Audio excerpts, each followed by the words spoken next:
What is up, my friends? How are we? You are very welcome along to tonight's Late Night Agenda, where, look, we have a problem.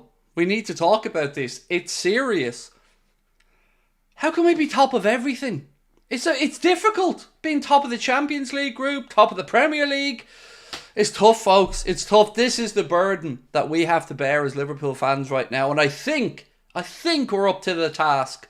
We'll find that out over the next 90 minutes or so, though. So welcome in. Enjoy yourselves. Let's have a little bit of fun tonight because we are top of the pile in every competition. There is technically no way for us to play anybody above us in anything.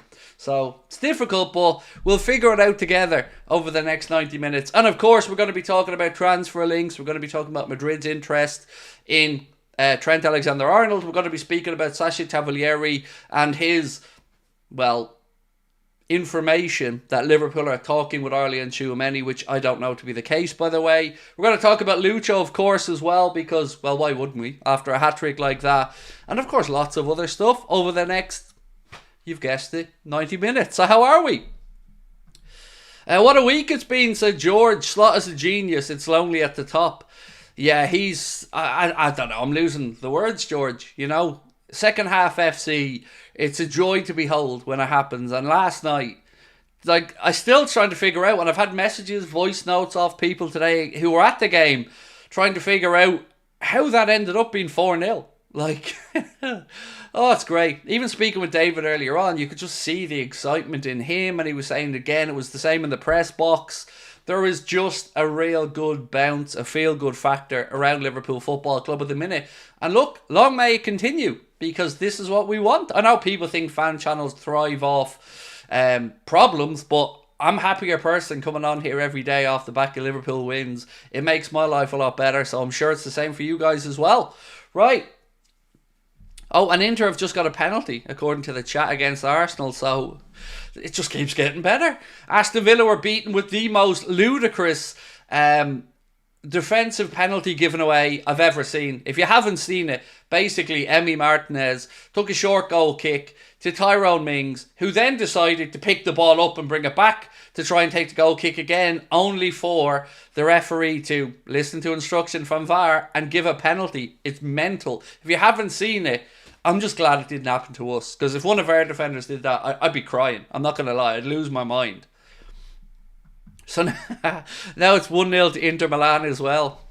Oh, lads, I thought today couldn't get any better. I thought that, we were going to come on and talk about our own stuff, but wow. There is a lot I want to go through tonight, by the way. So I want to talk about Manchester City and what's happening with them. Are the wheels starting to fall off? Bernardo Silva described them as being in a dark place. I want to talk about Lucho, because we need to have a conversation about how good he's been.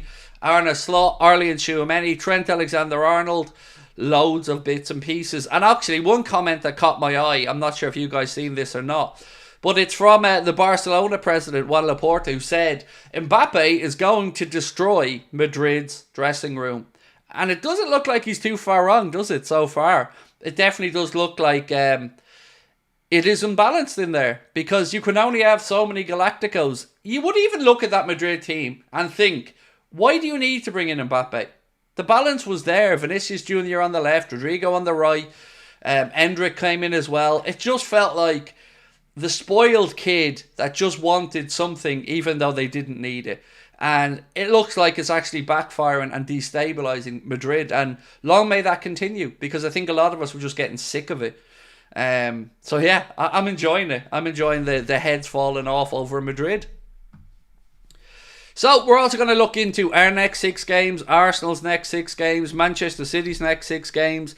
We're going to try figure out what that means for the title, or the title race, I should say. So just to finish off from last night's stuff, I wanted to just give you some really interesting insights from Arne Slot after last night's game, which I thought, honestly, were just phenomenal. So we know at half-time he works his magic in all these games. But it was really interesting, and the insight provided in this as to what exactly they noticed last night. So I'm going to go through that in a second, but before I do, just a couple of quick super chats to get through. Whitehammer, how are you, sir? And thank you very much, said, hate how contracts are a stain on perfection. Yep. It definitely does feel like, mate, you throw in a couple of contract extensions here and everybody is bouncing their way into the international break. Stevie Boy said, Craig, what's holding up the contract situation? Is it money, or is the club confident that all three will sign? I can only be honest, mate, and say I don't know. I don't know what is happening with the contract situation. I didn't probe David any further on it today because obviously I only spoke to him about it on Monday.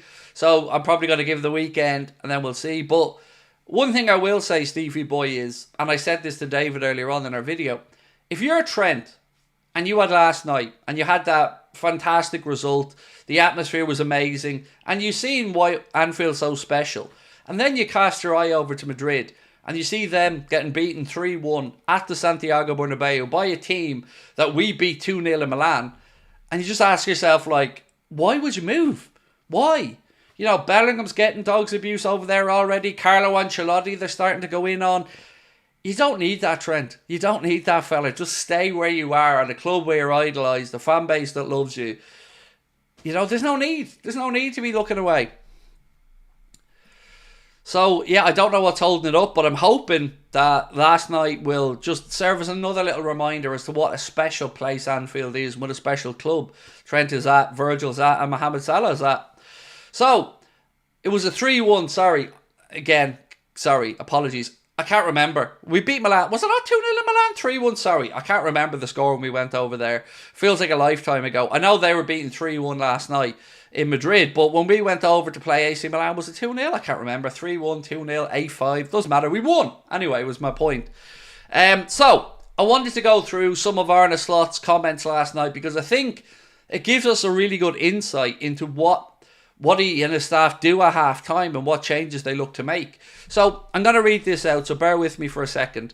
I see quite a lot, and my staff as well, when we go into a game like this. So we've seen a lot of games from Leverkusen, but never seen Victor Boniface playing from the left. So they played without a number 9, and that's why they overloaded the midfield a lot. It was quite difficult to press them high, but the good thing was that we hardly conceded anything during the first half. If there were chances, they were for us, but in the second half, we could adjust to the game plan of the first half. We took a few more risks and we were better with the ball as well. Normally, they defend in a 5-2-3. Now they defended in a 4-4-2 as well. They changed quite a lot and we could adjust that at half time. He went on to say, I would love to see this more intensity from the start, but normally the other team has, when the game starts, everybody fit, and there's a lack of intensity from both sides, or there's a lot, of intensity from both sides. I like that we're able to keep introducing this energy and go into a higher gear. In some situations, that led to some of the teams we faced having difficulty with that intensity. So, a couple of things to break down there. One, wow, as to them being able to just spot these little tweaks and changes into the way Leverkusen came last night. Slot there talking about Boniface operating more from the left-hand side and how they were able to counteract that. And secondly, I guess the answer to a question that a lot of us have asked is, are we grinding teams down? Is that why we're seeing this second half turnaround so often? And Arne Slot feels like that's certainly part of the situations that we are just, when we get going, when we click, when everything goes into full gear and we're 100 miles an hour, we're hard to live with. Mahmood, how are you, bro? Said, 1 year as a member of this great channel, top of the league, Champions League, just need the contracts to get sorted and life will be perfect. Up the Reds. Up the Reds indeed. And look, it was just great. I said to David earlier on, and this was sincere, by the way, it wasn't me winding him up. I listened to his match reaction last night. As soon as I finished all my own content, I listened to David's match reaction to prepare my notes for our chat today. And I had to look at my phone because he was so excited and so buzzing after the result. I had to check if my phone was on 1.5 times speed because he was just talking quickly because he was so buzzing from the result. That's what this club does to us, right? That's what a good Liverpool result can do to us all. It's amazing. So, how buzzing are you? That's the first question I have right now. How buzzing? And look, I love also that David threw in earlier on. Be excited. Get carried away. That's your job as a fan. We're allowed to be excited. We're allowed to dream.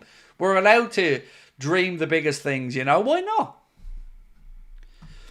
So, anyway, That was just something I noticed from last night. And also, Mark Clattenburg continues to, well, become a bit more of a laughing stock, really.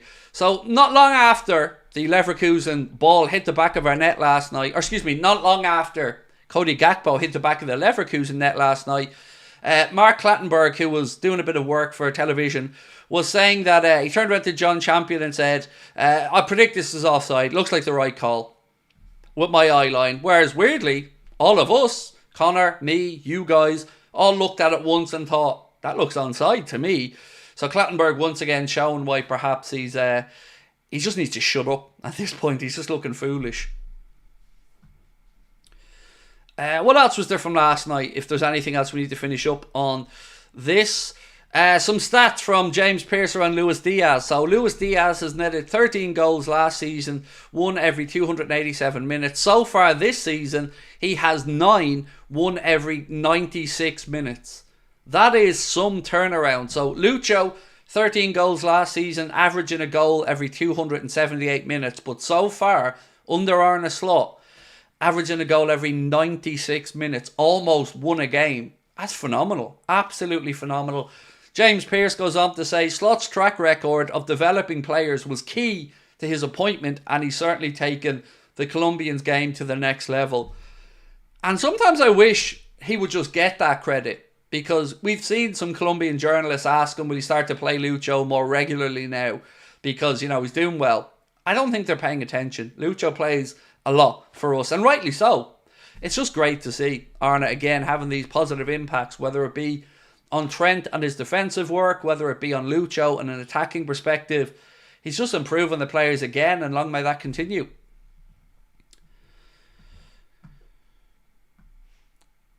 Remember when people were saying get rid of Jones and Diaz? So, I have to put my hands up, Chris, and I'm never afraid to admit when I'm wrong.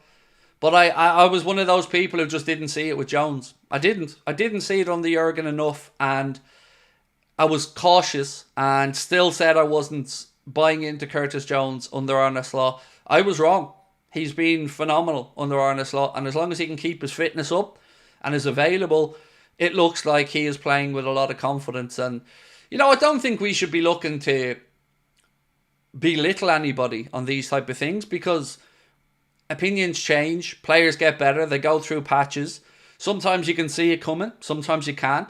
But look, I'm never afraid to admit when I ruled somebody out and they've come back to shut me up. And Curtis Jones, as I tried to mention last night, was simply phenomenal. A huge part of why we were successful yesterday, and he deserves the credit. Craig, do you think all these players becoming... Oh, you've retracted that one, so I can't figure out what you wanted to say there. So, let's get stuck into the Real Madrid stuff, because I wanted to talk about the increase now in their desperation for a right back. So, as we were preparing our stuff earlier on today, a couple of bits and pieces started to come out from Spain, and Marca was one of them, saying Real Madrid urgently want to sign a right back.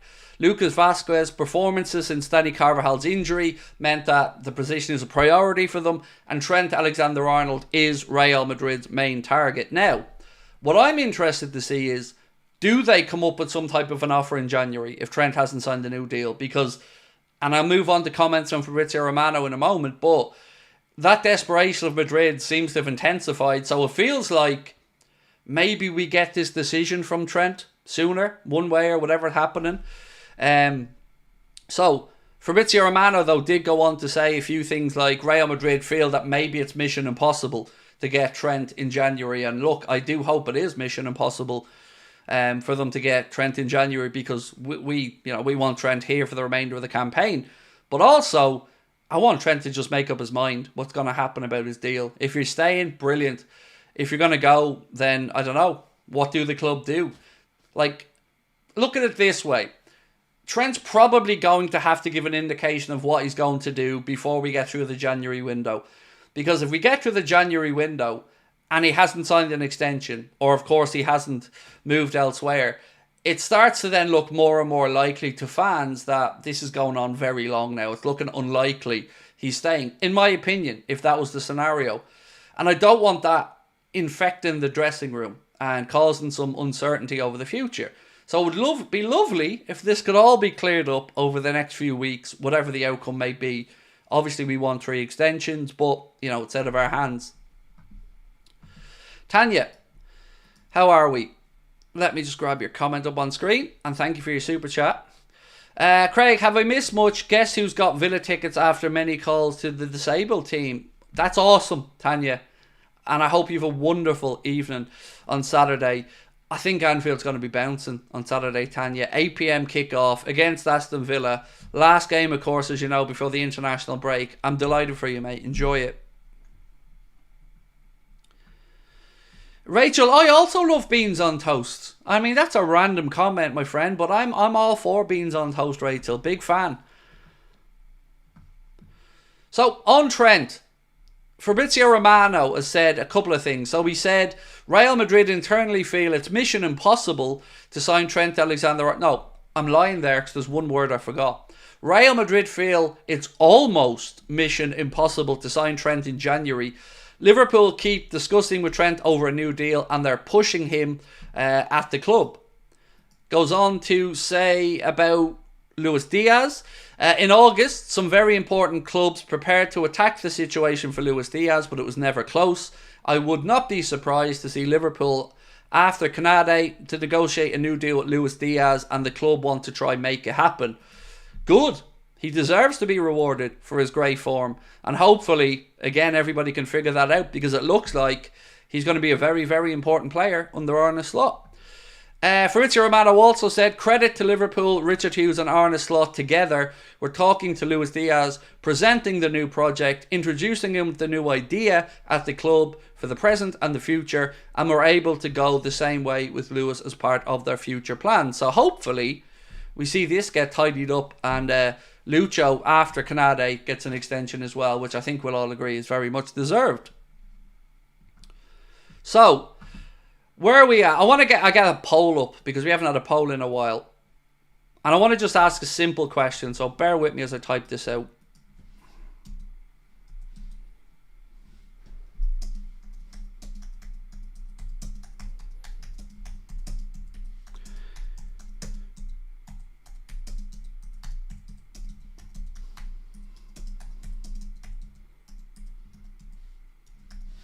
Cool. So, question is going to be a simple one. Do you think there is any way Liverpool sell Trent in January? I just want to see if everybody's feeling the same way I think you're feeling. So answer that one for me and we'll come back to it in a moment.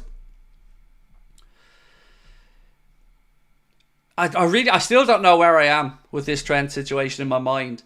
I'm starting now to think, I'm actually starting to think he'd be mad to leave. That's genuinely what I'm feeling right now. Like, if last night doesn't remind him what's so special about the club that, of course, he knows is special, I don't know. Alonso came back, got the big welcome, got his ass whooped, got sent back over to Leverkusen. Real Madrid falling apart, getting destroyed by Barca, then getting beaten by AC Milan. You've got Mbappe in destabilising that dressing room. Things going a bit P-tong over there. I mean, surely he's got to see this is the best place for him to continue his career.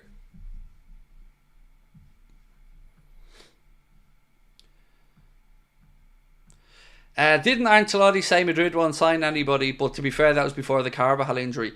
I mean, I don't know if he'll even be there come January, the way some of the talk coming out of Madrid is at the minute. Like, I find it disgusting, to be honest with you, seeing Carlo Ancelotti getting pelters in the media from some people in Madrid. But, that's the job. And I was reading up on a few things today as well about Karim Benzema talking about, if Mbappe doesn't score 2, 3, 4 goals, his words, not mine, by the way, they're going to kill him. And I think he meant, the fans not actually kill him, but they're going to go in on him.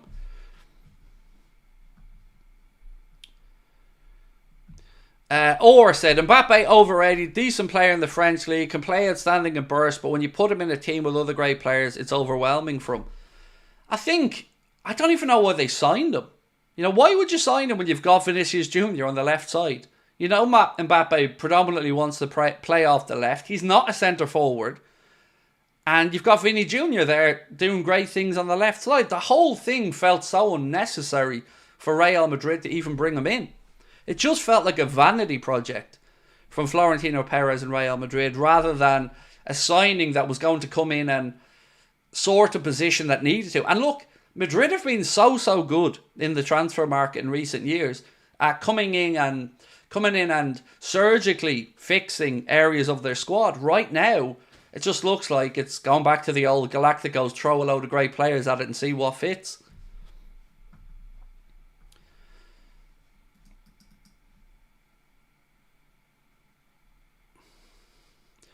Oh, Mark said to me, people are talking about whether they love beans on toast. I love it. Who doesn't love beans on toast? Come on now. Gotta love beans on toast. Madrid signed him for the same reason they want Trent and anybody else, because they can. Yeah, I mean,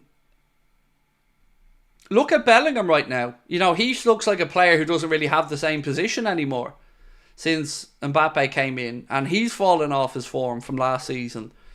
You know, there is something to be said here for, you know, the bright lights of the future, or elsewhere the grass isn't always greener. Any other, you know, saying you want to throw in, I think there's some truth to it.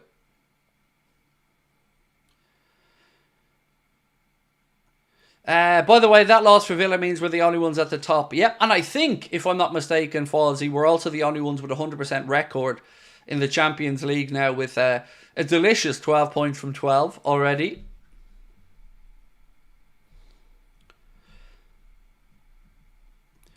Brazil said, Trent has not shown loyalty to us, we made him. Now, I think that's a little bit unfair, because we don't know what Trent's decided yet. And to be fair, he is still playing. He's not causing any trouble. He's not, you know, I don't want to go in on Trent here because we don't know the situation. Right now, if I'm in Trent's shoes, I know I've got a big payday there. I know that I can certainly get a great contract that will pay me in the peak years of my career a big sum at Liverpool. So maybe he's just trying to work as much leverage on his side of this negotiation. It's sketchy for us fans because we don't know the day-to-day ins and outs of these things, but I would certainly, what's the word I'm looking for, encourage my fellow Liverpool fans not to be going in on him, because we don't know what's going on yet. Craig, what do you like on your jacket potato? Nothing, because I don't eat jacket potatoes. You do know chips exist, right? No, I'm not a fan of skin on potatoes, so I don't eat jacket potatoes because I don't like the skin on my potatoes. So yeah, I would have to just have mashed or boiled. And the answer would be beans also.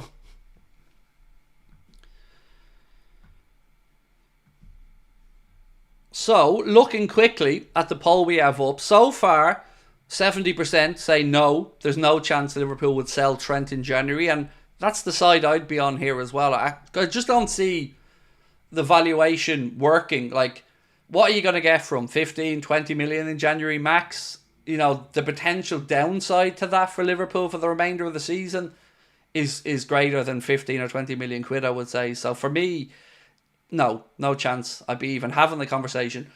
Unless Trent made it very clear, I've made my mind up, and then Liverpool thought, well, maybe there's a way here that we can not have the changing room destabilised or something. I don't know. But I doubt it. I'm very doubtful there's any chance of it happening in January.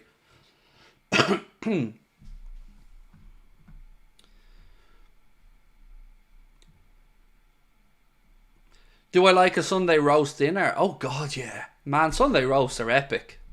Epic. They've got to have good roast potatoes though. If the roast potatoes aren't good, then, you know, the rest of the dinner goes in the bin.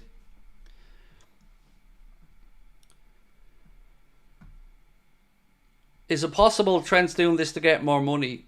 Maybe. Again, I don't know. And look, I'm never going to go in at a player who tries to leverage the position for as much money as possible at a club. That, you know, it's their career. Everybody tries to get themselves the best payday possible in life. And I've no doubt that I feel confident enough to say I think Liverpool will offer Trent more money than Real Madrid will. So I don't think it's going to come down to us being out-muscled financially by Madrid in this situation, because I just don't think that's going to be the case. I think Liverpool will offer him a really, really good contract, upwards of 250 to 300,000 pound a week, maybe. So I don't think it's going to be a money thing. If you could make extra time golden goal, would you? No, because I remember living through that and it just went so boring. Everybody just basically accepted penalties was coming. Nobody went balls out for the winner.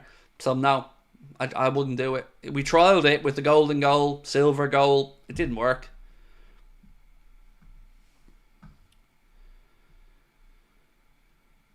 Right. Gun AWOL said, any player who's left Liverpool, we found a way and coped without them. I'll always have faith in this club to find a way, no matter who we lose/keep.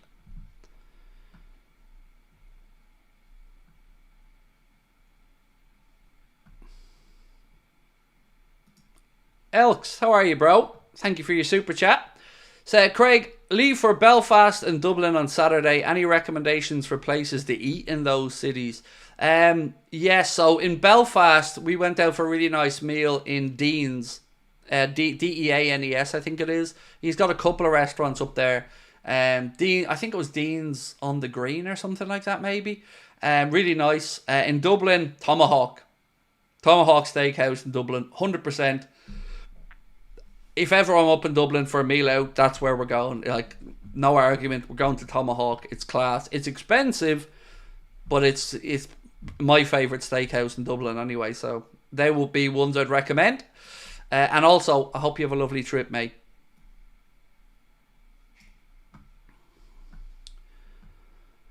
Tanya said, Flame on Howard Street in Belfast as well. Thank you, Tanya, for the recommendation. Fish and chips or pizza of your choice? Pizza, mate. So Moses said, how about the Kwanzaa thing? I don't really want to touch on it, mate, because it's not our business. Like, whatever he does in his personal life, whoever he wants to flirt with, date, whatever, none of my concern. You know, I just want him to perform on the pitch. What he does in his own time, in his own personal life, none of my business, really, to be honest. I would suggest that maybe he looks at a more wholesome partner, perhaps. But look, up to him, you know. I have no issue with anybody on OnlyFans. My gripe is I can't believe people actually pay for it. That's the only issue I have with it. Ladies, go get paid, do your thing. I'm not here to judge. I just keep saying, these lads know porn's free on the internet, right? Like, they know you don't have to pay, it's free. That's the part of me that blows my mind, honestly. Just maybe I'm old or something, I don't know, but it's just never been something that ever entered my head to even look on. I've never even looked on the app. I don't get it.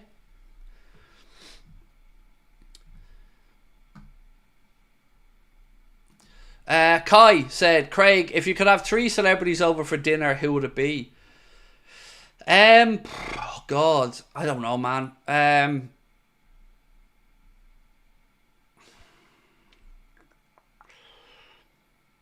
So Ronnie O'Sullivan would probably be one.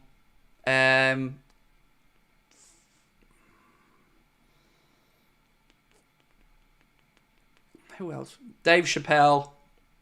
And maybe, who else would I like over? Ronnie O'Sullivan, Dave Chappelle, maybe.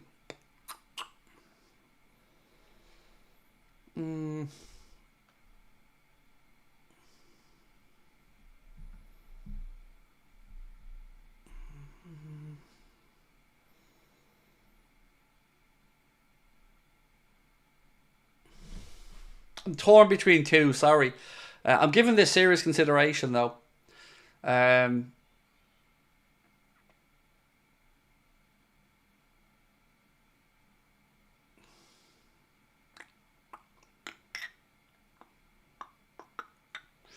they have to be alive, yeah?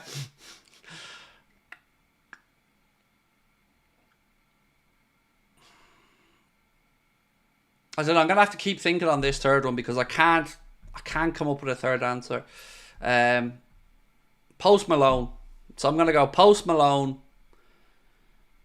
Dave Chappelle, and who was my first one?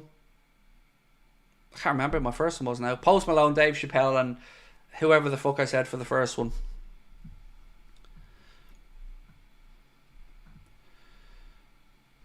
No, I wouldn't want any footballers over. Like, I wouldn't be arsed talking to a footballer, because I get what I want from footballers, if you get me. Like, I get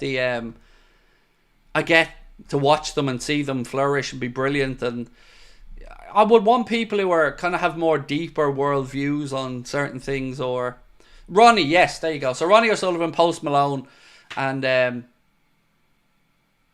already forgotten.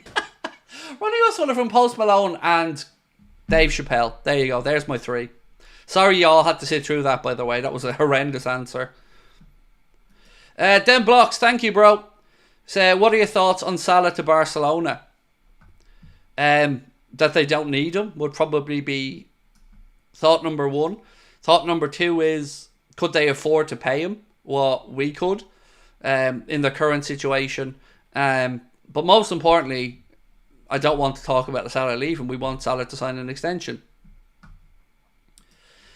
Patrick said, "Hey Craig, how are you? Just wondering if you could bring any former Liverpool player legend to the club.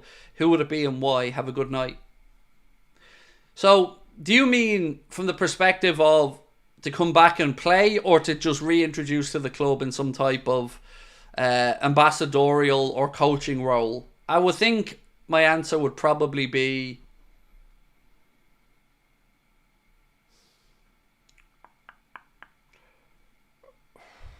James Milner, maybe at the minute. I'd like Milner in and around the dressing room again. I think he'd work well with Arne Slot. I think they'd be on the same page. I do. If you're talking about a playing perspective, the answer is Steven Gerrard. I mean, obviously, the answer is Steven Gerrard. But yeah, I would say Milner right now. I'd love to throw him into the mix in the coaching setup.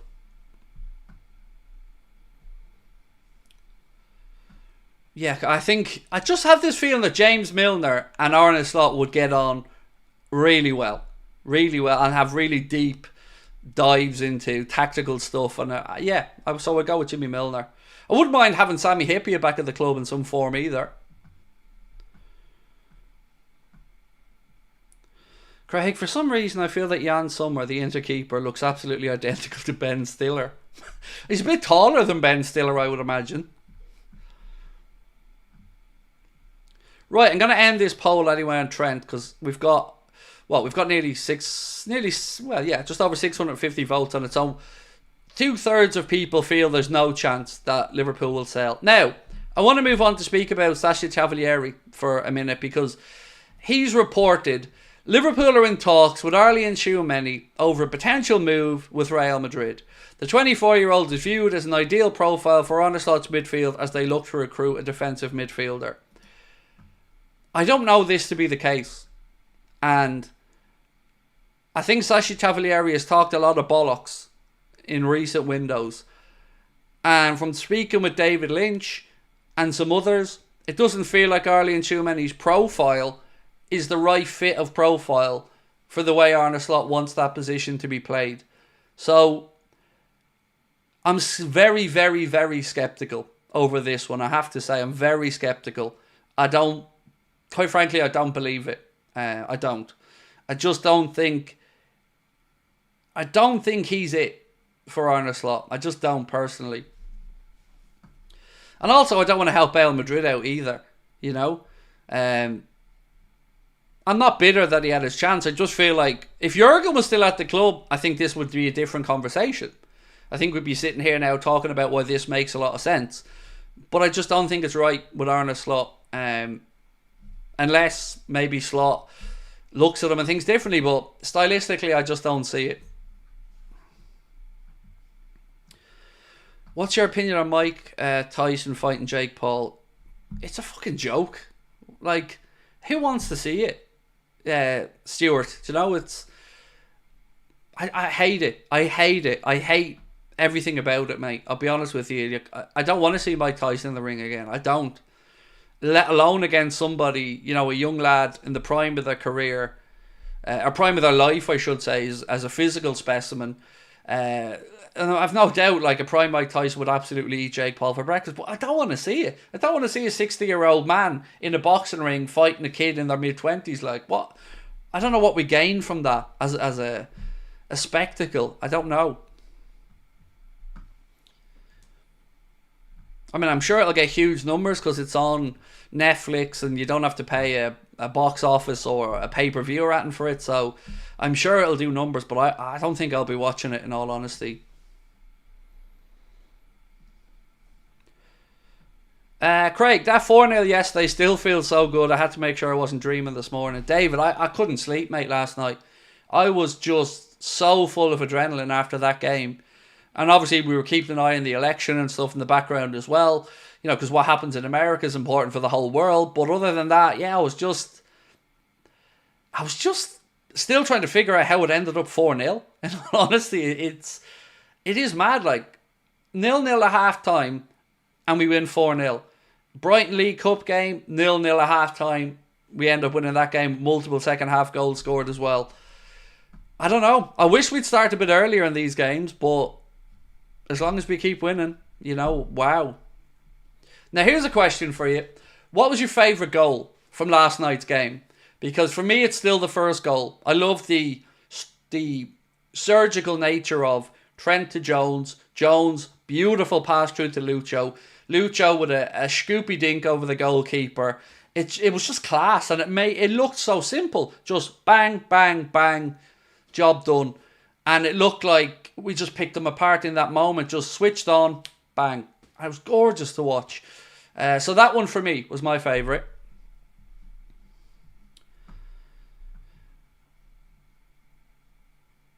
I got lost at Anfield last night. I ended up in the players' car park, said Rachel. There you go. Actually, I'll probably need some advice on parking when I go over in January, because I'm going to be looking to park up somewhere near the ground in the Anfield Agenda van. The chip goal for Alan. If you had to sell either Lucho, Gakpo or Salah right now, who would you choose? I'm not touching that question, mate.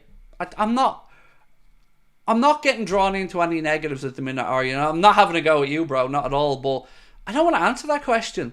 I want to look at positive stuff and talk about, you know, what they're all going to achieve this season, rather than hypothetically selling one of them. No need for it.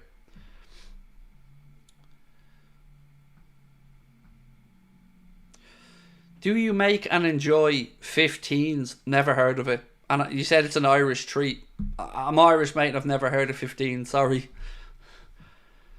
Diving headers get me every time, Craig, said Jay Muse. Gakpo's header from Fergal.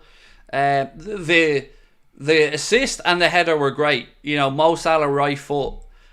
A couple of minutes after he'd sliced that shot wide as well, it was it was certainly a turnaround for Mo last night to then put in a beautiful cross for Gakpo with the right foot.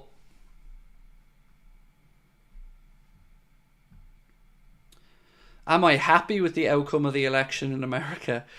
Look, it's not for me to say. You know, as an Irish man, you always pay attention to what goes on in America, because there's a connection, you know. A lot of Irish people move to America, and there's always been a good relationship between Ireland and America. So we always keep an eye on what's going on over there. But look, I'll simply answer it like this. I just want people to be happy. I want people to be less angry. I want the world to heal a bit. I want people to feel more money in their back pockets and that their money goes a bit further. And whoever comes and brings that about to the world, so be it. You know, I'm not here to judge. The democratic process was followed, and we respect the democratic process. So, yeah, each to their own. You know, America made their decision, as they should. It's their country, and, you know, let the cards fall as they may.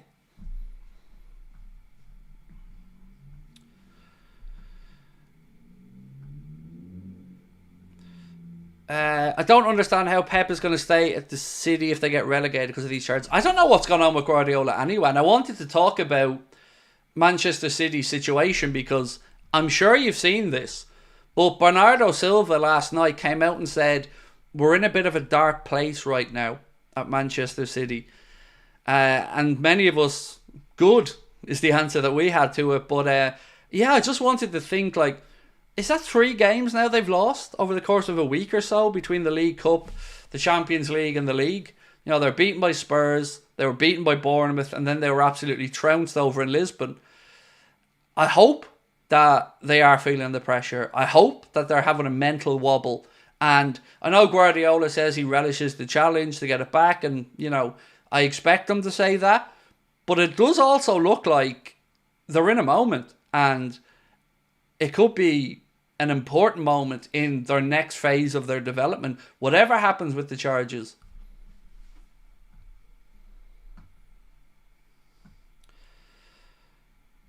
Aryan said, I think we're the best team in the footballing world right now. Is there actually any updates on City's charges? No, and there won't be, because it's a secretive hearing. It has to be. So we won't really hear anything about it until the written decision is announced, which, going off what the journalists are saying, you could be looking at early 2025 before we hear anything on that one. Now, there is a bit of a meeting, I think, taking place today, or maybe it took place earlier on today, over the associated party transaction rules and, the tweaks the Premier League need to make there. I think there was a meeting there today around that, but that has nothing in itself to do with the 115 City charges.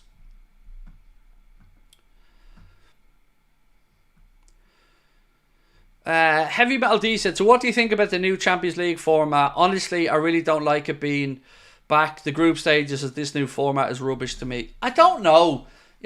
Last night I said this to Connor. So we beat Leverkusen 4-0, and we got an answer to the question what would happen if they played each other.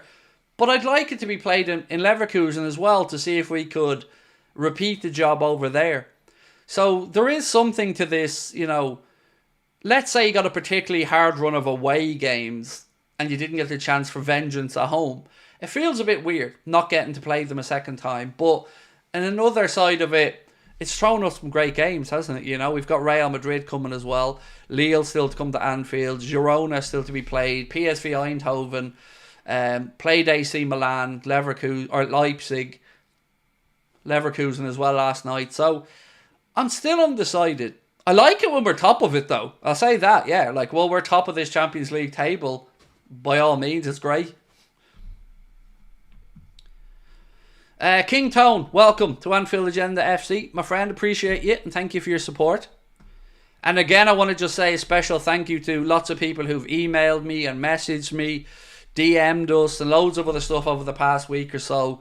Appreciate everything that you guys have sent and said, and it's meant a lot to me. Thank you. Grimaldo at left back could be a great addition. He wouldn't, though, because he's too old. What is he now, 28, Grimaldo? 29? It wouldn't make any sense. He's a system player in that he works in that system. I don't think he would have the same impact as he has had at Leverkusen, at Liverpool, to be honest. And look, last night, I don't want to give myself too many pats on the back, but I told everybody all week we had their number. I told everybody last season we'd have their number. Because, that phrase in boxing, styles make fights. I felt like that game last night, and any time we played Leverkusen, we were going to get the better of them. And I was happy last night to be proved right with it, because it was something I wanted to happen last year. I really, really did want us to play Leverkusen, because I was, I'm not going to say getting fed up of hearing all the hype about them, because what they achieved last year was absolutely phenomenal. To go invincible like they did and win the cup, I think, as well. It was phenomenal. But I always felt like we had their number, and if we ever did play them, we'd show that we were the better side. And last night, that was the case. And I feel, for once, because usually I'm told you're the jinx. If this goes wrong, it's on you. But I said, even before the game, I said all last night, I felt like we were winning that game. And it proved to be the case. Mark said he's 29. So yeah, it would just make no sense, would it? To bring in a 29-year-old Grimaldo. It just make no sense. What did you think of Hincapié's performance last night? Very good, Mark. Very good. We were speaking about this off camera earlier on, myself and David, a bit. Yeah, he kept Salah quiet in the main. Obviously, Mo had his few moments, a couple of assists in the game. But yeah, I thought Hincapié was good. Jobo said, you've always got our support, Craig. Stay strong. Well, I'm not going to say I'm starting to realise that, mate, but I did not realise I was going to get as much of a virtual hug as I've gotten after the whole May stuff. Thank you. I can only say thank you again, because, you know, it's not just lip service. It does mean a lot to know that maybe, you know, people do have that high regard for us. And yeah, thank you. I think Costas is perfect. He's playing amazing so far this season. He might take the position from Robbo. Well, look, Fozzie, he deserves all the credit for his performances this season.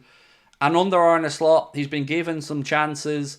Andy Robertson struggling to get into a run of a rhythm, really, of fitness and performances. And you have to say right now, deservedly, Costas is probably the guy in possession of the left-back spot. You know, I expect him to start against Aston Villa on Saturday night.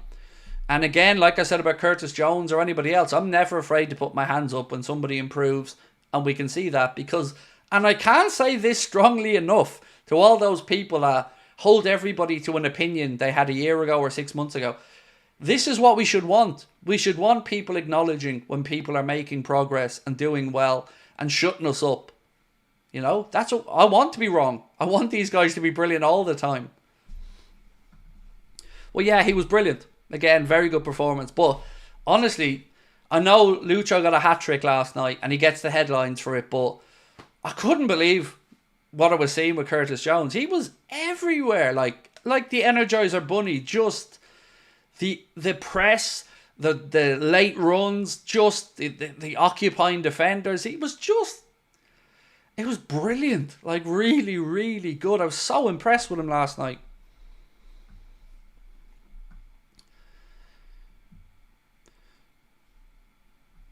Looking at how we played last night, I continuously ask myself, how do we lose that game to Forest? Look, maybe that was a good thing, right? Maybe that was the wake-up call. Maybe that was a turning point. I don't know. Every glorious comeback needs a little falter before. So, look, if that meant we ended up in this run that we're on, then so be it. You know, that Forest result, at least we've learned something from it. And we've also learned that it wasn't a fluke from Forest. Give them their credit, you know. They're sitting in third place in the Premier League right now. So, you know, you got to give Nuno and his players credit as well.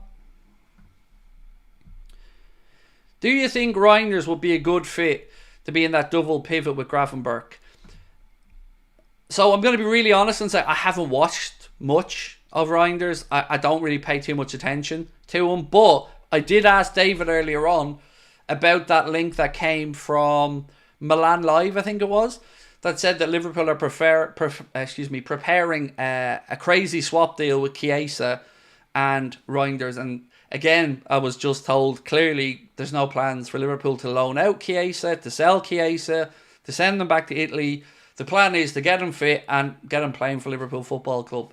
So, you know, we're going to continue to see this nonsense coming out of Italy. You know, we said it when the first link came to him going back there on loan that there was nothing to it, and then the stories keep coming out. But again, notice they're all coming out from the Italian side. It's like they miss him in Serie A or something, I don't know. Aaron said, we were too open attacking under Klopp for Costas. Slot is keeping him honest as a defender first. Harry Klein said, thoughts on Trent's Insta post?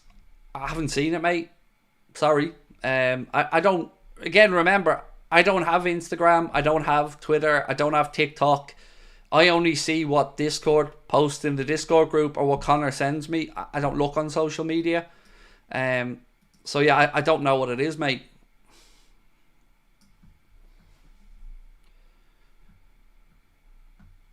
Martin said, nobody's playing since we smashed Bournemouth 3-0 but haven't played anyone good. I know, beat United 3-0 away as well, mate. Beat Chelsea at home. Went to the Emirates, drew with Arsenal. But you're right, we've played nobody. We just happened to be top of everything. That's the cross we have to bear, then so be it. Yeah, Dave, don't worry. I'll do a recap in a while, mate, because what will happen over the next 15 minutes or so is we'll get the Champions League latecomers coming into the chat, and I'll go through it all again there. So give me about 10 minutes, Dave, and when the Champions League games are over, I think you'll notice a spike. Usually it happens us when the games are over. Sometimes I think will I even bother streaming, you know, on the nights where it's the opposite night to where Champions League night, because look, I'd be watching it if I was in your position, so no judgment.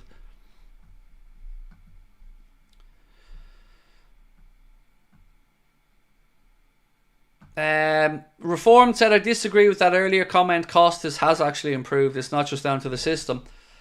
So I don't think that's what he meant. What I took from the comment was, and maybe this is because I viewed him in a specific way as well. He seems a bit less rash under Arne Slot than under Jurgen, where he was almost trying to step in to win the ball back rather than concentrate and stepping back and defending first. Sometimes he tried to intercept. If that didn't work out, we were open and countered. So I think that's what he meant, but I don't want to put words in somebody else's mouth.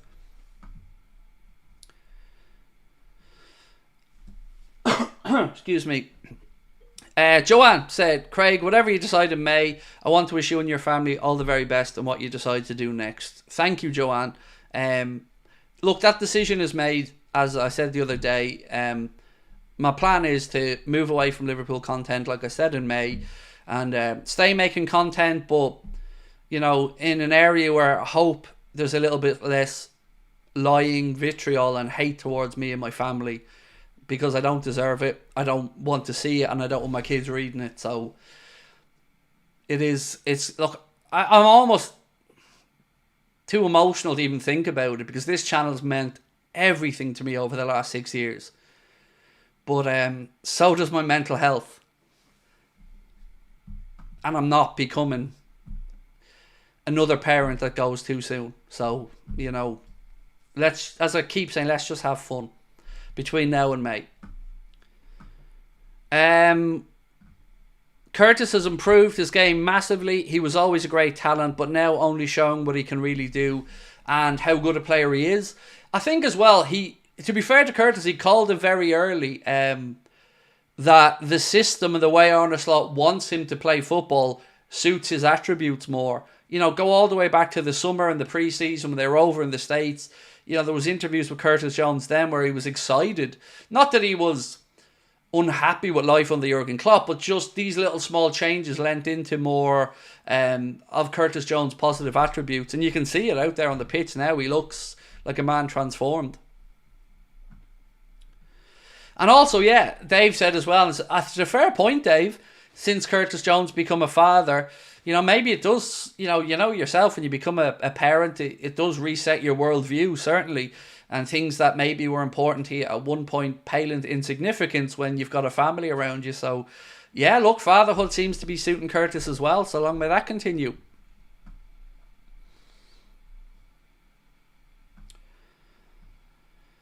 Inter have only lost 4 games in the last 50 or so I can't see Arsenal coming back. Okay.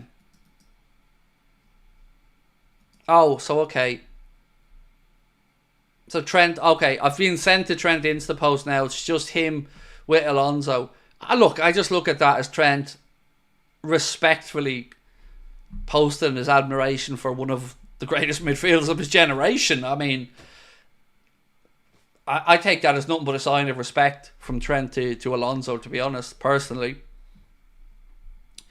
Chexter said, gonna miss you next season. Thank you. Honestly, I don't want to think about it because I have to figure out what I'm gonna do for a job as well. So, but look, I'm kind of just trying to do what I've been doing with the contract situation, just block it out and just get through each week and day and enjoy what I'm doing.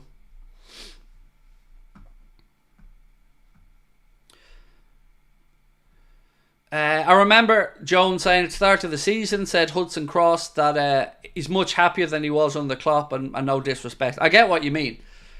It's just, whatever it is that Arne Slot wants from his midfield in that more advanced position, Jones' attributes seem to lean into it. Would I ever consider a goal on the kickoff? No. As in, from the point of view, it just wouldn't be feasible, I mean, you know, because, and they don't do watch-alongs and stuff anymore, I don't think, either on there. I haven't spoken to Brian in a little bit, to be fair, because, you know, we've both been incredibly busy, but no, I think, you know, I've got the Red Mist podcast. We're starting with myself and Lee Gunner, so we're going to be doing that from probably end of November onwards. I'm going to maneuver into different type of content that, you know, hopefully interest people as well. But look, there's a lot for me to figure out, and I don't know what it is, but I know yeah, sorry, I've nothing else really to add. Is it possible to change your mind? Honestly, I don't think so. I don't think so, because once I said it out loud, it felt like I've been freed. I'm not saying I don't care about the negative stuff anymore, but it just feels like I've got it out there into the world. Yeah, fuck them. I'm going to enjoy myself. So, I don't know. I don't think so. I don't think there's any change in my mind, to be honest, because I sat on it for a while, like I promised. And I said I'm not going to say anything until I think this through properly. But then, unfortunately, timing-wise, I ended up going down that rabbit hole on... what's that fucking site called again?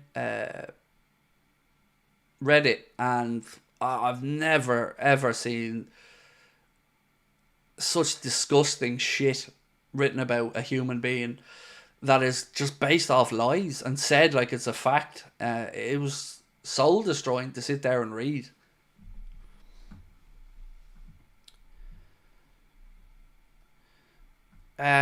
Who would you like to sign in January? A midfielder. Yeah, definitely a midfielder. Got to go out there and bring in the missing piece of the jigsaw. Only from the perspective of it gives us more balance and options. Not that I think Gravenberch isn't good enough. Just again want to reiterate that he can't play every game. So if we've no Gravenberch, we're then starting to try to force people into the position. Endo can do it to some extent. McAllister can do it to some extent. But I would like him to get that metronome, for want of a better phrase.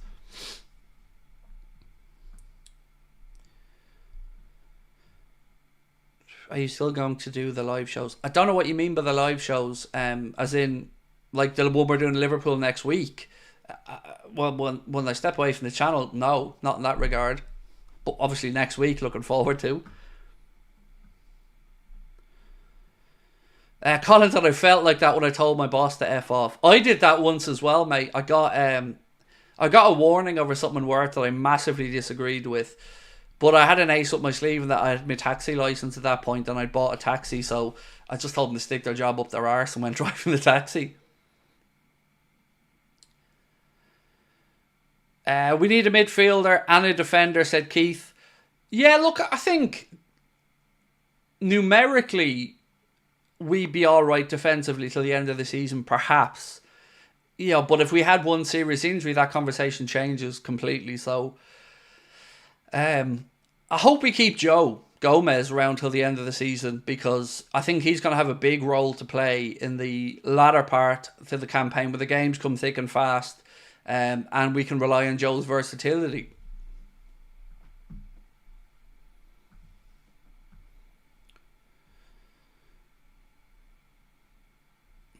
We'll do everything we can to keep you, man. Thank you. And look, it isn't a I don't respect you guys thing. It's a I thought those days were behind me thing. I thought people had started to see the real me. Somebody who they mightn't always agree with, but is an honest, upfront man and, tries to treat people with respect. So, apparently not.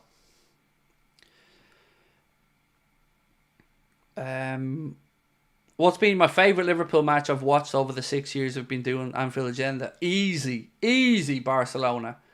Barcelona 7-0 game against Man United and the 1-0 win against Everton where Origi scored after Pickford watched the ball bounce off the top of the bar. Those three, hands down, are the three.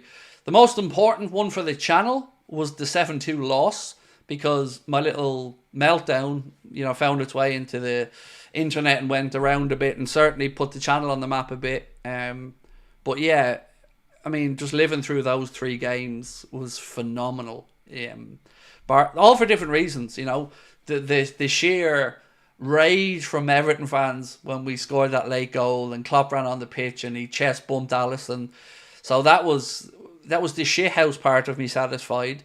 The 4-0 comeback against Barcelona just felt like I finally got my magical Anfield comeback moment in my lifetime. And then the 7-0 whooping of United, well, that's self-explanatory, isn't it? It's a 7-0 whooping of United. Will I be going to more games next season? No. I'm going to step away from anything to do with Liverpool. You know, as I said all along, I don't want to be where I'm not wanted. I don't want to be rubbing people up the wrong way. So that would include attending games and stuff like that, you know. So yeah, no, I'll just be stepping away from anything Liverpool related.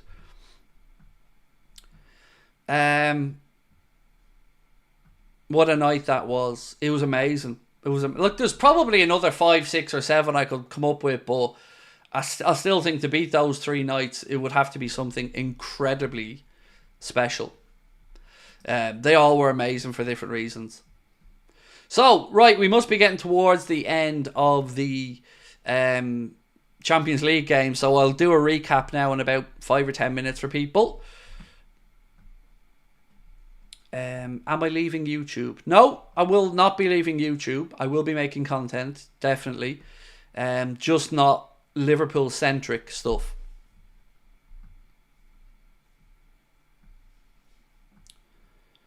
Maka should step up his passing precision. It will cost us one day. So yeah, I'm unsure where we're at with Maka at the moment. I would certainly say I feel like we're not seeing the best Alexis McAllister, but I'm not at the point of saying he's being terrible or anything. I wonder, I don't know, it just doesn't feel like we're seeing the best version of him at the minute. But then again, I do hold him to a very high standard because I really do rate Alexis McAllister extremely highly as a footballer. So yeah, look, it feels weird to say that because of course we've been doing so well, but I got to be honest, the last 2-3 games I've been wanting a bit more from him.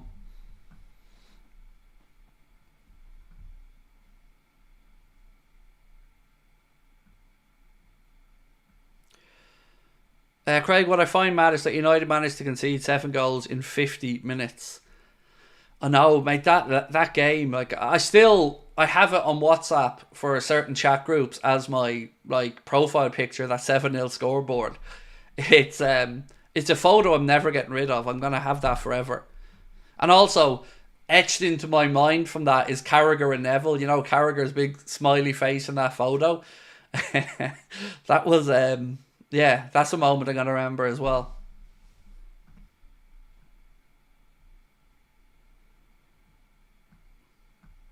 So, Scout Stewart, I want to slightly change something about what you've said. Just a little bit, mate. You said, for those asking what's going on with Craig, he's stepping down due to his mental health, so don't ask him, he doesn't want to talk about it. I would just say one thing. I'm not stepping down because I have a mental health problem at this particular moment that is something that can't be fixed. I'm stepping down because of the hate. Let me make that very clear. You know, my mental health is something I've had to deal with my whole life and will continue to. But I'm not going to be I'm not going to be ridiculed by people who don't know me and have gone out of their way consistently on every platform to badmouth me, lie about me, belittle me, mock my parents' death, mock my mental health, just lie. And I'm also fed up with swimming against the tide. It's really difficult in this industry where you're looked down your nose upon by a lot of people who feel like you're only half a fan, you know? You're not, or you're an embarrassment to a fan base, and that's never what I wanted to do. I didn't want to be a divisory person like others in the industry. I wanted to bring people together. People who I think might need that connection.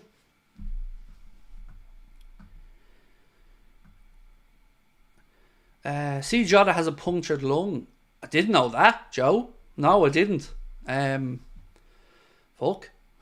Look, I hope he's back after the international break, but I mean, I guess I wanted to have a conversation as well around what we seen last night from Arne Slot with the front three. Do we think that that's going to be repeated on Saturday against Aston Villa? You know, I think we can't sit here and say it didn't work because Lucho got a hat-trick, Gakpo got a goal, and Mo provided 2 assists. So I wonder if we're going to see a repeat of it. Or will Darwin maybe get... I mean, how do you drop Gakpo or Diaz? Or even if you have to rest them? It feels... Oh, it's a difficult one. It's a tough one because in one way, you know, Darwin's got this pent-up energy now and he'll be fresh. So I don't know what to expect against Villa on Saturday. Troops is crying. That's all he ever fucking does, to be fair. Yeah, that's all he ever Well, he's not bad-mouthing everybody else and trying to... I don't know, just... Yeah, I lost a lot of respect for him when he went into me for no fucking reason.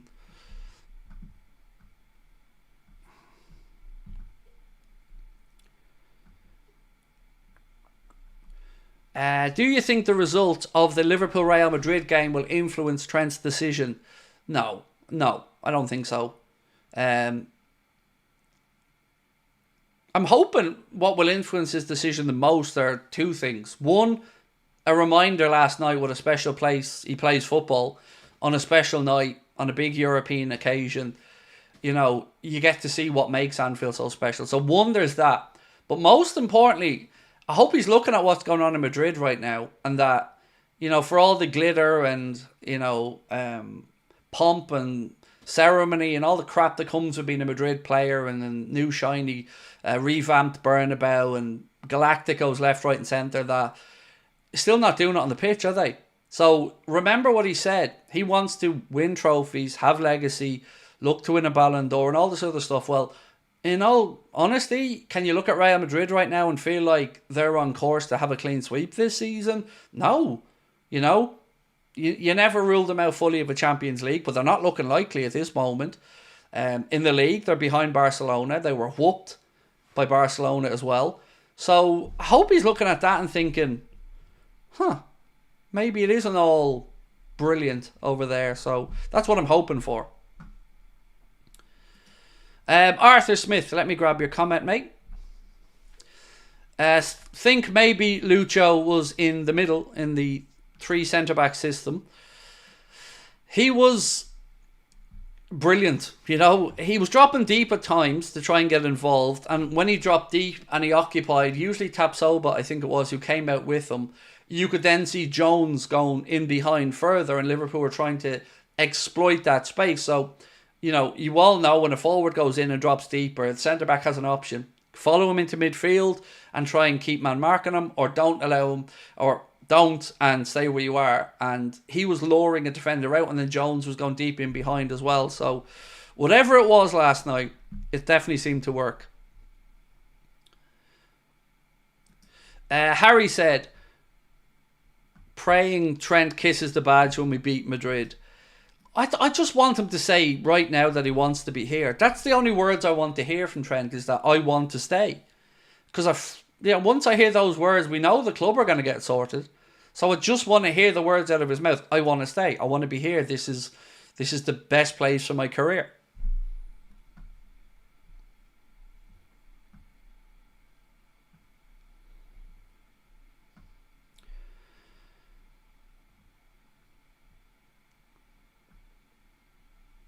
If we thrash Real Madrid, Trent will be a fool to want to leave. I really want to win that game, you know, just because I like us. I like looking at us at the top of that Champions League form group. But yeah, I really want. I want to get one over on Real Madrid at some point. You know, it's been difficult watching in the last few years as a Liverpool fan, always coming out the wrong side of that. But I still, what I don't understand, folks, honestly, is I don't know what the fuck is taking this so long with these contract extensions. It baffles me. Will I forgive him if he leaves? Yes. I think he's made the wrong decision, but, you know, it's his life. Look, I don't want to hate anybody, and I'm not going to forget the good stuff Trent has done or whatever. And sometimes, yeah, maybe I'm a hypocrite on certain things, because it certainly pissed me off when Henderson ran off the Saudi, but it's his career, it's his life, and whatever he thinks best for, you know, I just hope he fully understands the ramifications of leaving his boyhood club. You know, I hope that when that moment dawns on him, that he just realises, like Steven Gerrard, that he couldn't do it.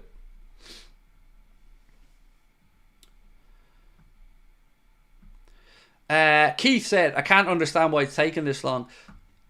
Nor can I, Keith. Even for one, mate. You know, that's the thing. We're not like we're waiting here for the third of the three of them to be sorted out. We've not had one of these three sorted out yet. Or even a leak to say something's close. You know, still the question I think Liverpool fans are right to ask is, why on earth is this process still not seeing one outcome, one extension, one bit of finalisation? Because the longer Liverpool fans don't see a contract extension, the longer we fear that obviously this is leading to 1, 2, or heaven forbid 3 leaving. And again, we just want clarity because we want to enjoy what we're seeing right now, which of course we are. But God, it's like this looming headache over here, like, and you just constantly have to acknowledge it's there.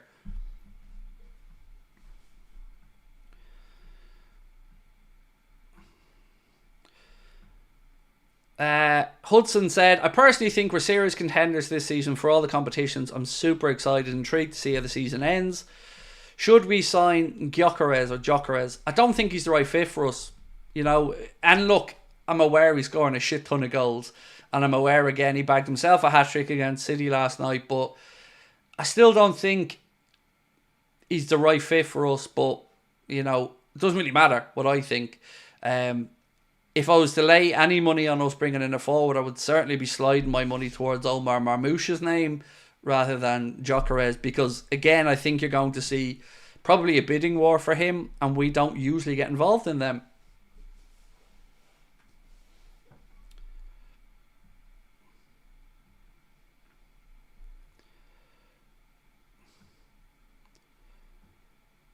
Uh, 300k by the end of the season. I certainly hope we get there before that, mate. What have we got now? 280 up. So, oh God, honestly, I would like to do it by the end of the January transfer window. In all honesty, that's what I'm going to be hoping for. Yeah, so 300k by the end of the January window is definitely my personal goal, to try and see if we can get there. Lucky Charm said Trent is good but is replaceable. If he decides to go, Dumfries is playing a good game against Arsenal. Yeah, look, I'll be honest again and say I haven't really thought about what it might look like if he isn't here. You know, Conor Bradley's there, we know that. Calvin Ramsey's youngster coming through the club as well. Obviously, Ramsey didn't have the greatest start. You know, he had an injury that was holding him back from even playing on loan. So we will be okay. Like, we're Liverpool Football Club. Big players have come, big players have gone. We'll always be okay. But, you know, the local boy stuff, you want them guys to stick around. You want them to feel like they can achieve what they want to achieve. And Virgil and Mohamed, again, we all want the same thing. Extensions, because they're playing great football. And right now, look, I've said this for the last month. It feels like in the short term, Trent's probably the easiest to replace in the squad, but longer term, you know, that's a different conversation.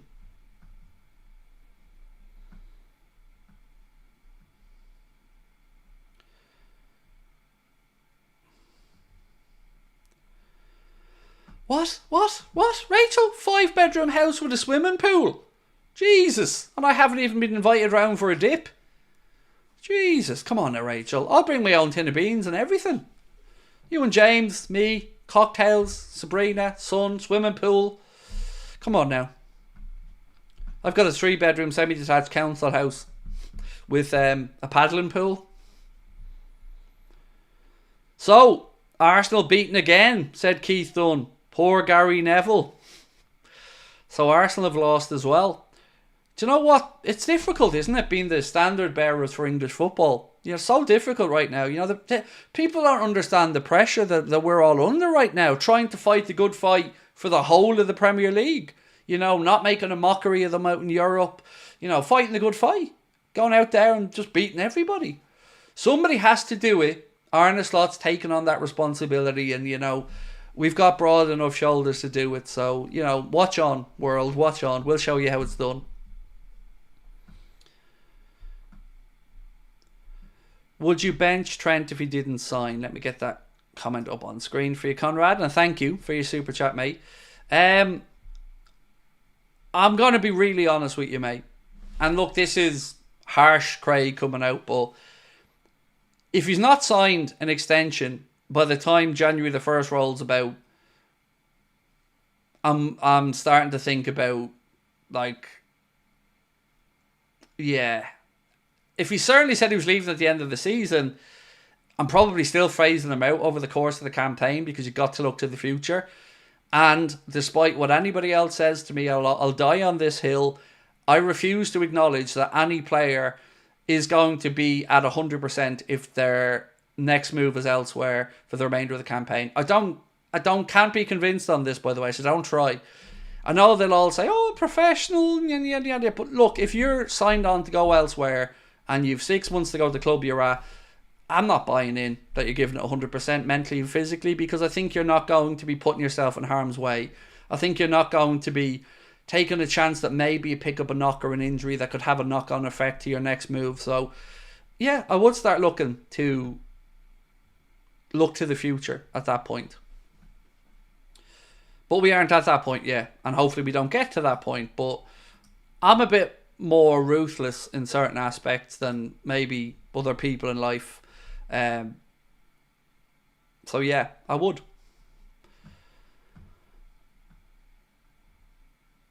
DKH96, thank you, mate. It's nothing to do with letting the haters win, mate. It's not that simple.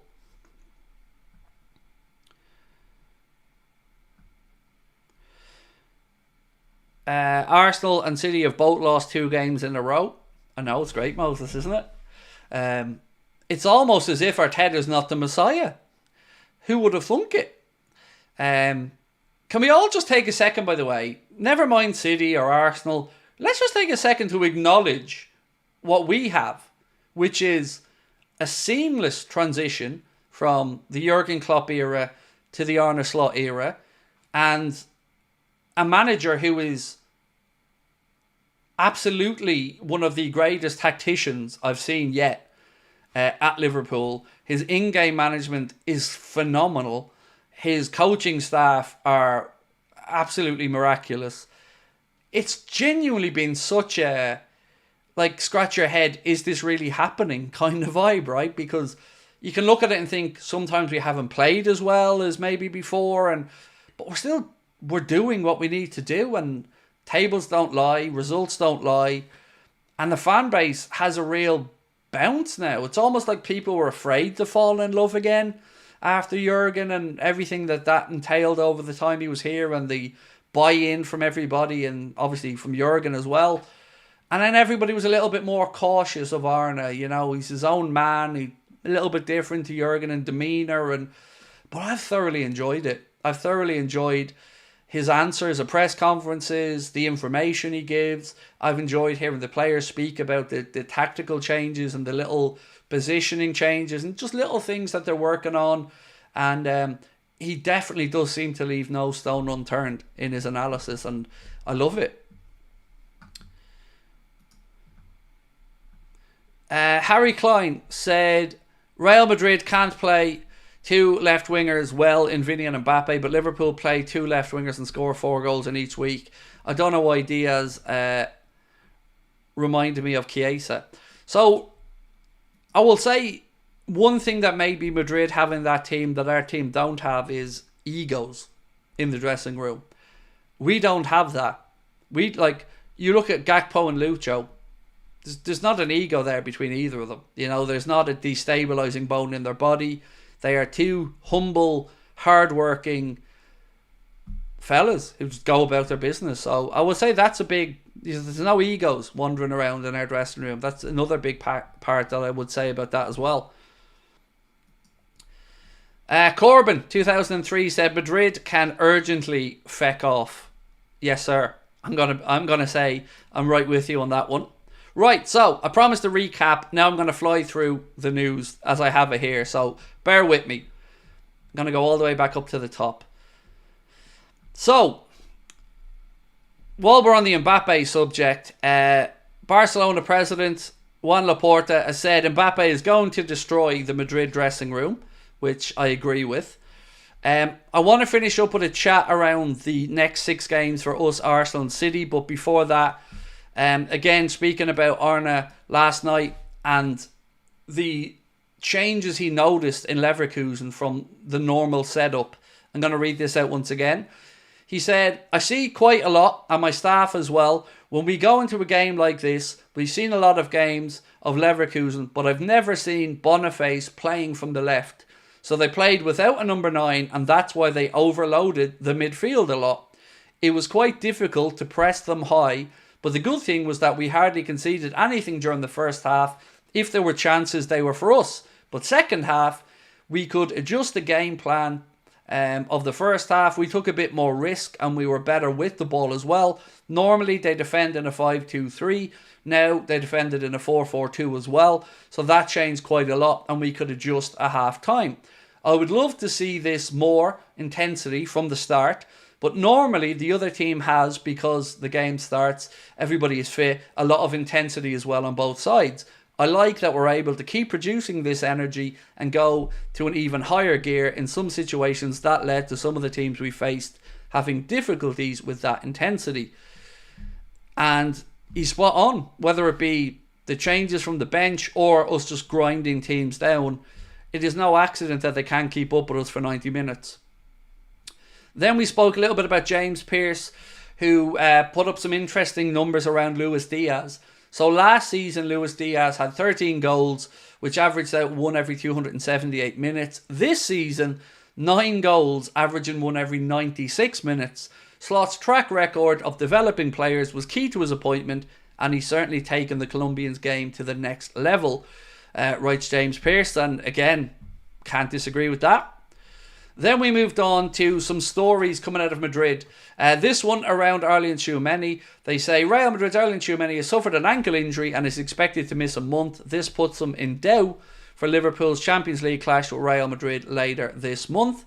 Then there was a story from Sacha Tavolieri around Tchouameni that said, already interested in his profile when he played at AS Monaco in the summer of 2022. Liverpool Football Club has been in contact with his entourage in recent days to discuss the possibility of a transfer. I don't believe that's the case. That's certainly not any information that anybody I've spoken to journalistically. I'm not trying to call me a journalist there, by the way, but you know, we speak with David all the time. I don't think that's the case. And we even had this conversation the other day wondering, stylistically, is it still a good fit for Aurelien Tchouameni at Liverpool? And it probably isn't now. Mark also put something in just to confirm as well. And thank you, Mark, for this. The Carabao Cup quarter-final away to Southampton is Wednesday, the 18th of December, and it's an 8 p.m. kickoff. So thank you, Mark, for a heads up on that. Then there was a story that said Sporting's Victor Gyökeres is available for a cup price £63 million. Again, though, I don't think Liverpool are going to be going down that road personally. Then we had Marca, who of course a mouthpiece for Madrid, said Madrid want to sign a right back urgently. Lucas Vazquez's performances since Danny Carvajal's injury has meant that the club are making the position a priority, and Trent Alexander-Arnold is the main target. I think Pedro Porro of Spurs was another target that they had. Then Sacha Tavolieri said if Real Madrid were to sell Aurelien Tchouameni, they would want around €60 million for the player. Then my favourite one of the day, Fabrizio Romano quoting Bernardo Silva, who said, we're in a bit of a dark place right now at Manchester City. Everything looks to be going in the wrong way. Even when we play well, we don't score our chances and we concede too easily. That's a shame, that, Bernardo, isn't it? Oh well, sure, who cares? Then we went on to speak a little bit about Fabrizio Romano again and Trent Alexander-Arnold, this time saying Real Madrid internally feel like it's mission almost impossible to sign Trent Alexander-Arnold in January. Liverpool keep discussing with Trent over a new deal and they are pushing to keep him at the club. Then we had another update as well from Fabrizio Romano, this time around Luis Diaz, and he said, in August, some important clubs prepared to attack the situation for Luis Diaz, but it was never, all capitals, close. I would not be surprised to see Liverpool, after Canade, to negotiate a new deal with Luis Diaz, and the club want to try and make it happen. Then he went on to say, credit to Liverpool, Richard Hughes and Arne Slot together. We're talking to Luis Diaz, representing the new project, introducing him to the new idea at the club for the present and future, and we're able to go some way with Luis as part of their future plans. And then we'd more stuff from Sacha Tavolieri saying, Liverpool are in talks with Aurelien Tchouameni over a potential move to Real Madrid, or from Real Madrid. The 24-year-old is viewed as an ideal profile for Arne Slot's midfield as they look to recruit a defensive midfielder. Again, I don't have anything to corroborate that story from Sacha Tavolieri. I don't know it to be the case. So that's pretty much where we're at with the news.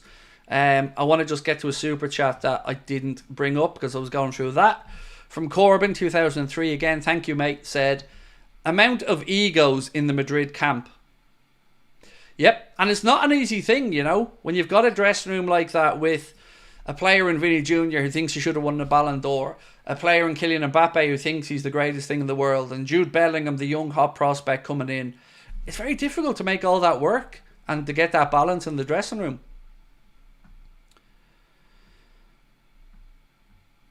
Ben said, Craig, I was at the match yesterday. Leverkusen fans couldn't sing any higher of our atmosphere last night, and the bar after was amazing. They're a great group of fans, Leverkusen fans, to be fair, and I had a feeling that there was going to be some good mixing around it. You know, just two good clubs. You know, two clubs are very respectful of each other as well. So yeah, I'm glad to hear that, mate, and not surprised though to hear it. Do you have a fancy Premier League app game? Yeah, but I'm not very good at it. I'm a defo and mid-table merchant in FPL. East B said, big love to you, Craig. Hope I had a chance to read the email I sent over recently. So we get a lot of emails, and I try to respond to them all, but I can't say I've seen it, to be fair, mate. Unless, you know, I know if you're writing under a different name or whatever, but I'm not sure which email it would be, as you get, because I've got a username on here, and then, you know, people email, so I'm not sure is the honest answer. Sean said, Trent will go, unfortunately. I hope he doesn't. He needs to speak to Coutinho. That might change his mind. Dave Sharple said, I said last year I didn't want Mbappe as he would destabilise our dressing room. Again, it's a totally understandable perspective, that, Dave. Fergal Campbell said, I'd assume Liverpool are searching for players to replace Trent, VVD and Mo, and possibly Alisson. Actually, thank you for mentioning Alisson, because I wanted to bring up this conversation. David Lynch said something to me earlier on, and I guess it made me think a little bit. And what he said was, again, I'm not trying to quote him directly here, but he said something along the lines of, it speaks to how well Queevy and Kelleher has been playing that we haven't really been talking about missing Alisson Becker. Now, he meant it more in a complimentary way to Queevy and Kelleher, but it kind of just got me thinking about, yeah, he's right.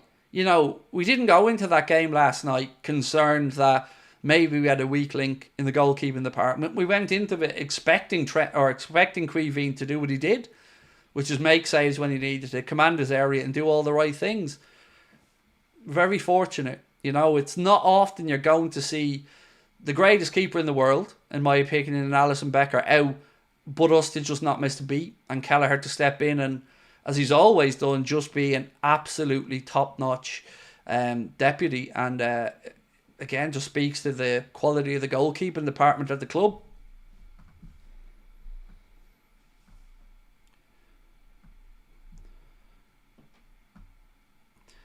Should Liverpool keep an eye out on Alonso Davies? His contract ends in June.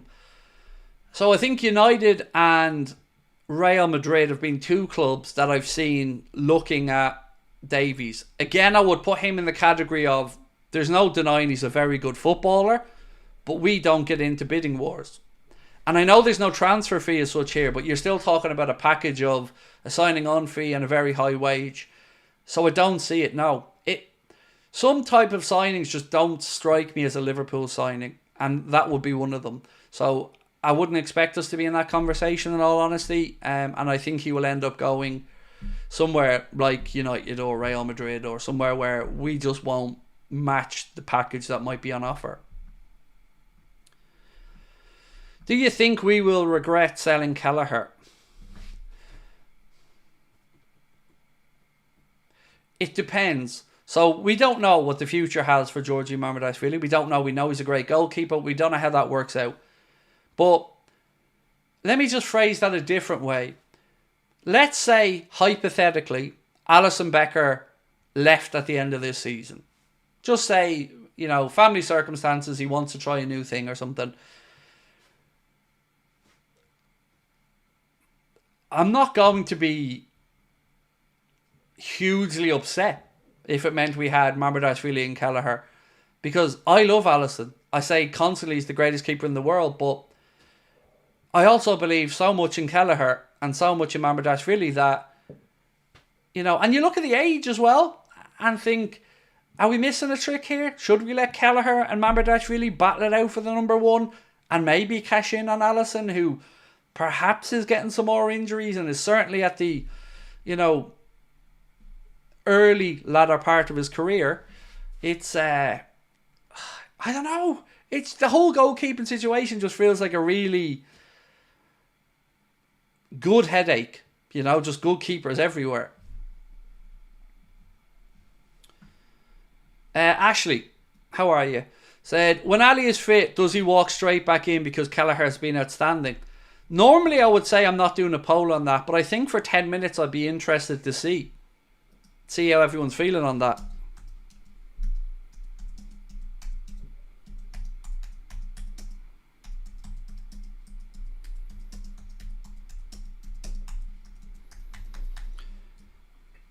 Right, so question is, does Alisson walk back in as a starter? Yes or no? And we will let that run for the last 15 minutes or so, and we'll see what we come up with at the end.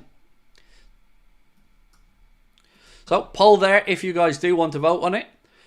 So, quick reminder, by the way,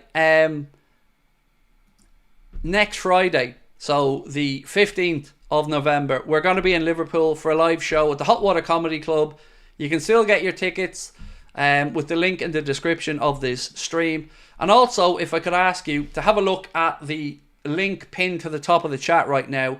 We'd love you to go over and sub to our Clips channel as well, by the way. We could just buy subscribers for our Clips channel like others do and cheap, but why would you?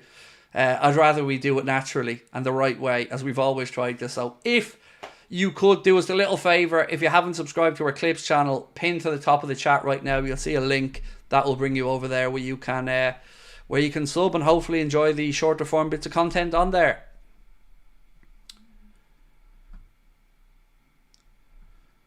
How's Harvey doing? He's doing really well, thank you. Yeah, I was out in the kitchen messing around playing with him before I started the stream, and yeah, I just love him. You know, every time I'm having a shitty day, mate, that dog just makes me feel special.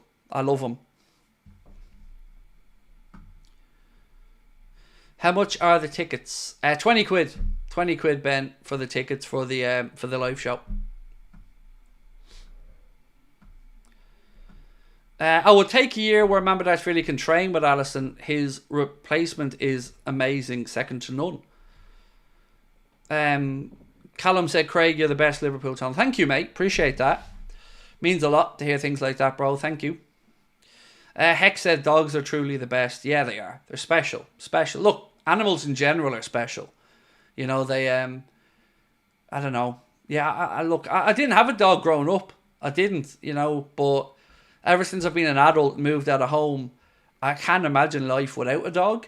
And it was horrible when Gizmo passed away, but to have Harvey here as well is it's just amazing. I love him to bits, honestly. My wife says I'm spoiling him because now I'm ordering him bougie ass food that gets delivered in a freezer pack. You are. You don't feed me as well as you feed him. I don't get expensive meals just prepared for me coming in the door. I keep telling you though, he doesn't give me any lip. He just sits there and looks at me adoringly and wants a pet. Yeah. You know, he doesn't give me any, and he's the only one in the house that doesn't give me any shit. So if I just sat there and I'd probably have you put down, to be honest.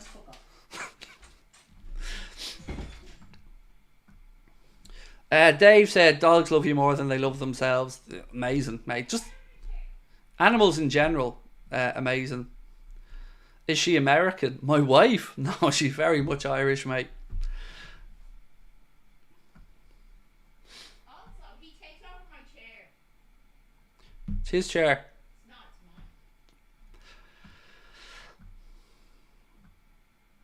it's mine. Craig with the marital terrorism again. I don't know how I'm not in the spare room, in all honesty, Daniel. Do you think we can sustain the brilliant start, and would you be happy with a top 4 spot considering the start? So yes to the first part and no to the second part. Look, I'm greedy, Paul. Let me say that first and foremost. But if we're 10 games in and we're top of the league, then top of the league's the aim for me. So I gotta say, top 2 at this point feels like a bare minimum based off the start we've had. I think this weekend again is going to give us a good insight into how this season may pan out, because there's every chance that Arsenal play Chelsea and drop points, and I know we have a tall task against a good Villa side, and I'm not taking a win for granted, but if we win and Arsenal drop any more points, even if they draw, we'd be 9 points clear of them. And whatever about making that up, I don't think they're making that up on us and City, who would be 7 or 8 points clear of them. So I think at that point I would start to look at it and think, right now I want the owners and Hughes and Edwards to really go and leave no stone unturned in January to get Arnold that midfielder and push us on to see. Now I'm starting to think about, we're realistic Champions League contenders as well, where I wasn't sure where we're going to be at in that regard. So yeah, Paul, I'm greedy, but I also want to shoot for the stars in everything. Why not? If you don't try and attack these things, you won't win. So go for it. Did you see the pen against Villa? Yeah. I mean, what was Tyrone Mings thinking? Emi Martinez throws the ball down, clearly passes it forward out of the 6-yard box to Tyrone Mings, who somehow in his mind decides to turn around and pick the ball up and place it back down for the goal kick again. I think the ref was even like, oh, dude, what are you doing to me here?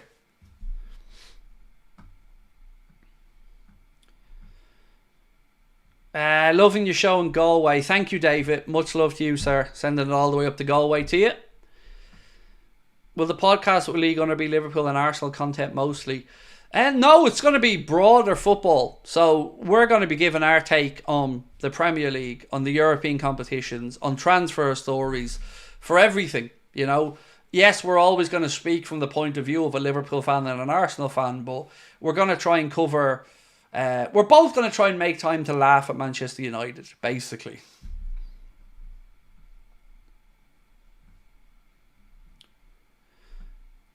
Peter Moore said, I've got a Frenchie called Dave. He goes wherever I go, but only because his face tells you he won't be happy if he doesn't come with me. So yeah, we're starting to look towards, holidays on the boat now where Harvey can come, because they don't want Frenchies flying on planes really because of the breathing stuff. So yeah, we're starting to adjust things in our life now as well.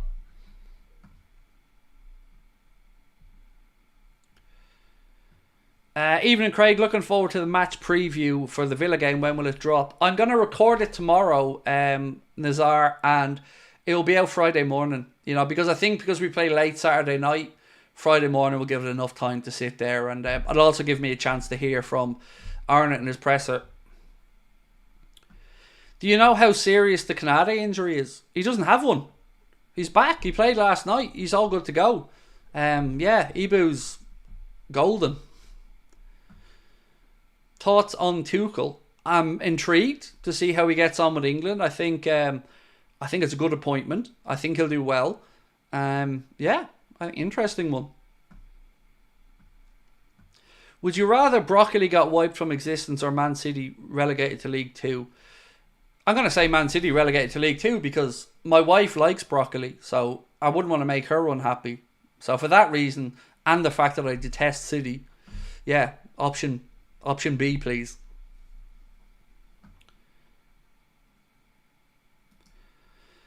David Massett said that Liverpool were now the only Premier League team to win in the Champions League this week. Yeah, spot on.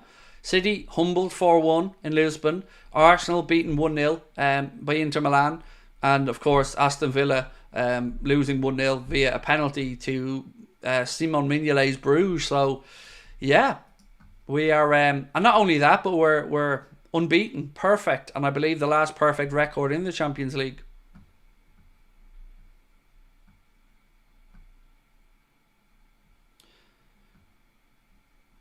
David said, I'll bring you a doggy life jacket. Thank you, Dave, because genuinely thinking of buying a little boat for me and Lucas. A small little thing, like nothing dramatic, but I want to just spend more time with Lukey and, do some bonding with my son. So, yeah, I'm sure Harvey will be part of that as well.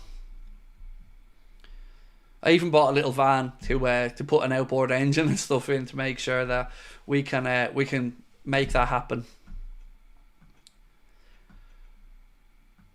Who do you want to lose the title race with, us or Man City? Who do I want to lose the title race with? Look, I have respect for Arsenal. I have none for City because I believe they're cheats. So if we were in a title race with Arsenal, if we lost it, as I've always said, I would respectfully congratulate Arsenal, and I would take it as a sporting defeat. But I just don't put any credibility to a damn thing that Manchester City have won. I don't, call me bitter, call me deluded, call me what you want. I don't care.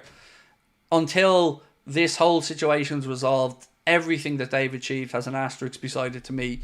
Whereas if we were in a title race with Arsenal, I would say, may the best team win.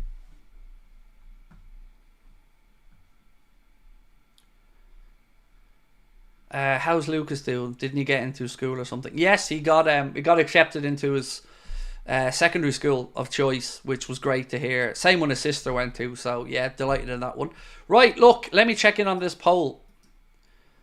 So, does Alisson walk back in as a starter? 69% of you guys say yes, 31% say no. On this one, I'm kind of on the fence at the minute. I was always yes. But there's another part of me that thinks, okay, Alisson will probably come back in and be great. More than likely. But what if he doesn't? We have somebody now in a rhythm, playing well, not making mistakes. I don't know. It's a tougher conversation, I think, than maybe it was a year ago.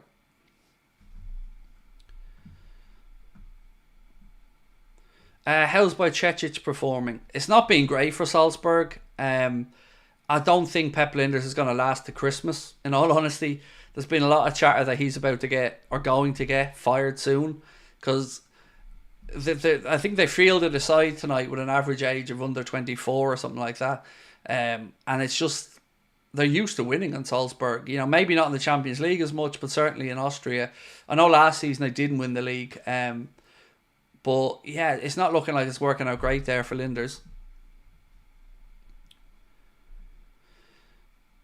David Cockton said, I didn't really want Mamardashvili next season. I wanted Kelleher to step up as our main keeper. Look, it's such a difficult situation with the goalkeeping department because all four of them, even Jarosz, good goalkeepers.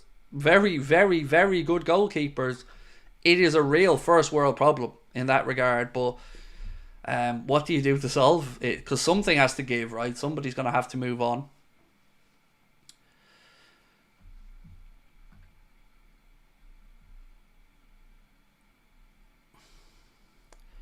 They won 2-0 tonight, did they? Nice. I didn't actually see the end of their game tonight. So yeah, fair play. If they got a win, good stuff. So I'm going to end this poll where we have 68% of you guys saying yes, Alisson walks back in. And I will see you guys tomorrow. Thank you for everyone that joined us tonight. Don't forget, subscribe to our Clips channel if you can. Link at the top of the chat. And I will see you at 8:45 tomorrow evening. Much love. Enjoy. Be good. Bye-bye.